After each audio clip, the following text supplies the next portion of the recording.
एक आहे की आम्ही आता नगरपालिकेमध्ये पूर्णपणे साफ जरी दिसत असलो, नगरपालिकेला मी पार्लमेंटरी बोर्डासमोरही मांडलं होतं की आमच्या शहरामध्ये फार काय ताकद नाहीये, फार नाहीये. ठराविक लोक आमच्या बाजूने आहे, काँग्रेसच्या बरोबर आहे, पण अनेक लोक आमच्या काँग्रेस बरोबर नाही.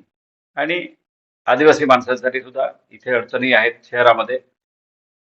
पक्ष कुठला मानायचा हे त्यांनी ठरवायचं नाही असं नाही, परंतु निश्चितपणे ह्या जिल्ह्यामध्ये बटेसिंग भैया होते त्यावेळेला अमरीश पाटील असेल, सुरसेन नाईक साहेब कालच वारले, कालच अंत्यविधी झाला, परवा म्हणजे ह्याच्या अगोदर माणिकराव गावित साहेब वारले. पण हे इथला माणूस काँग्रेस बरोबर असल्यामुळे ही माणसं राष्ट्रवादी बरोबर राष्ट्रवादी स्थापना झाली त्यावेळेला ही माणसं गेली नाहीत, ही व्यक्ती हे नेते गेले नाही. त्याचं कारण इथली पब्लिक ही काँग्रेस बरोबर आहे. काँग्रेसला मानणारा वर्ग मोठा आहे.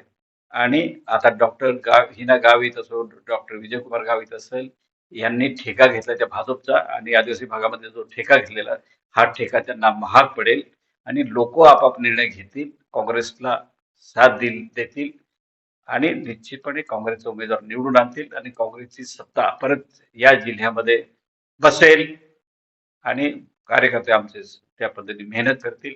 मेहनत करून सत्ता ताब्यात घेतील याची आम्हाला पूर्णपणे खात्री आहे. आपल्या खासदारला 1,60,000 मतांनी विजय करणारा जो भाग आहे तो निश्चितपणे काँग्रेस बरोबर असणारा भाग आहे हा. आणि निश्चितपणे काँग्रेस भाजपला सुपडासाप होईल अशी व्यवस्था इथली जनता करेल आणि निश्चितपणे काँग्रेसला परत एकदा जिल्हा परिषदला बसवतील. आणि पुढची विधानसभा सुद्धा एक हे राहील की ही मिनी विधानसभा समजून आम्ही त्या पद्धतीने काम करू, कष्ट करू. पण जिल्हा परिषद लोकांच्या लहान कामासाठी, किरकोळ कामासाठी जे काय व्यक्तिगत लाभाच्या योजना आहेत ते सगळं मिळवून देण्यासाठी लोकांसाठी आम्ही इथे मेहनत करू आणि निश्चितपणे इथली सत्ता घेऊ.